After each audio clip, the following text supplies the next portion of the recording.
Hey everyone, मैं आ गई हूँ। अगर आपने पिछला एपिसोड नहीं देखा है तो जाकर देख लीजिए, वरना आपको कुछ समझ नहीं आएगा।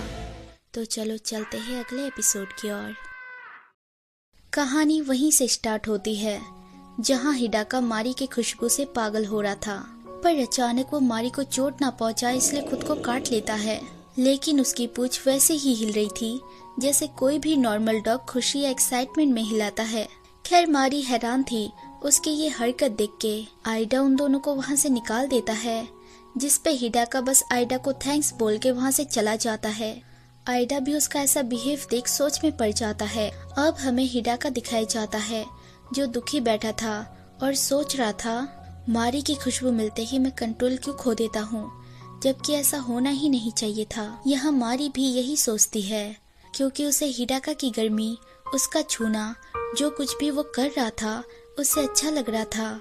रास्ते में वो आइडा से पूछ लेती है, क्या तुम मुझे बता सकते हो किसी बीस्ट पर्सन पे दिल आना और खुद को ना रोक पाना, क्या ये सही है?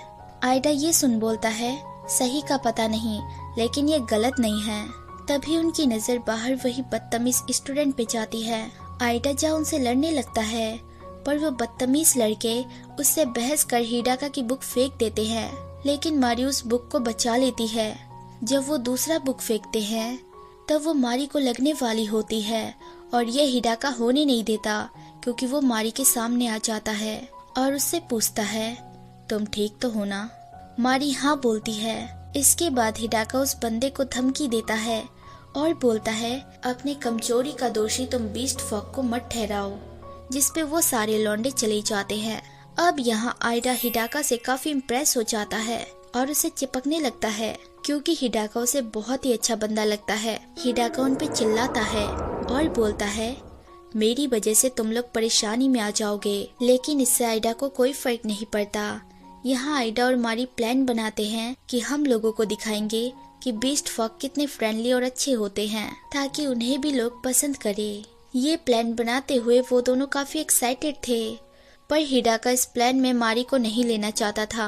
अब क्लास में मारी काफी सैड थी, ये सोच के कि उसे हिडाका से अब दूर रहना होगा। अगले सीन में वो दोनों आइडा के रूम पे थे, जहाँ हिडाका बात घुमाने की कोशिश करता है, पर आइडा उसे पॉइंट पे आने बोलता है। आखिर क्यों वो मारी को प्लान का हिस्सा नहीं बनाना चाहता, जिसपे हिडाका बोलता है, मार्च अप्रैल से बीस्ट फॉक का मीटिंग सीजन स्टार्ट हो जाता है, जब ज्यादातर बीस्ट फॉक खुद पे काबू नहीं कर पाते। यही कारण है कि मैं मारी को अपने साथ नहीं रख सकता, क्योंकि मैं नर हूँ और स्टोर रूम पे मैंने उसे चोट पहुँचाने की कोशिश की थी। यहाँ ये भी पता चलता है हिडाका दूसरे बीस्ट फॉक से अलग है, क्योंकि वो इंसान और बीस्ट फॉक के मिलन से हुआ है। उसकी बातें सुन वो दोनों थोड़े हैरान थे। अचानक आइडा उन दोनों को रूम में बंद करके चला जाता है, ये बोल के कि मैं देखना चाहता हूँ तुम मारी को चोट पहुँचाते हो या खुद पे कंट्रोल कर पाते हो। जिसपे हिडाका चिल्लाता है और गेट खोलने बोलता है, पर मारी भी ये करना चाहती थी और बोलती है, एक बार टेस्ट करके देख लेते हैं तुम्हारा कंट्रोल कब बिगड़ता है और तुम खुद को संभाल पाते भी हो या नहीं। अगर ऐसा नहीं हुआ तो मैं अगली बार तुमसे नहीं मिलूंगी। इसी बात पे हिडाका आइडा को बोलता है, अगर मेरे गुर्राने की आवाज आए तो गेट खोल देना। अब दोनों प्रैक्टिस करते हैं, आखिर क्या करने से हिडाका कंट्रोल से बाहर आता है। वो दोनों एक दूसरे के हाथों को, बालों को ये सब टच करके देखते हैं।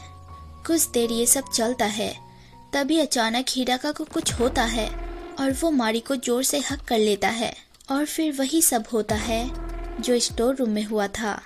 हिडाका उस पे गुर्राता है। एक सीन में मारी हिडाका को लव यू भी बोल देती है, क्योंकि वो उसे प्यार कर बैठी थी। खैर बात कुछ ज्यादा आगे बढ़ गई थी, जिस कारण मारी हिडाका को धक्का देती है और बोलती है, तुम खुद पे काबू कर सकते हो, शांत हो जाओ। बाहर आइडा गुर्राने की आवाज सुन चुका था, लेकिन वो टाइम पे अंदर नहीं आ पाता, क्योंकि उसके सिबलिंग उसे परेशान कर रहे थे। जब वो आता है तो माहौल बिल्कुल शांत था। वो पूछता है, सब ठीक तो है ना? अब जाके फैसला होता है कि मारी भी प्लानिंग का हिस्सा बन सकती है, क्योंकि हिडाका खुद पे कंट्रोल कर सकता है, जैसे उसने मारी के बोलने पे खुद को हैंडल कर लिया था। ये सुन आइडा खुश होकर उससे चेप होने लगता है और मारी बस उन्हें देखती रह जाती है। So hey everyone, thanks for watching. अगर मेरी वीडियोस जरा सी भी अच्छी लगे तो लाइक शेयर सब्सक्राइब कर देना और बेल आइकन जरूर दबा देना ताकि आप तक नोटिफिकेशन आती रहे। Take care, bye.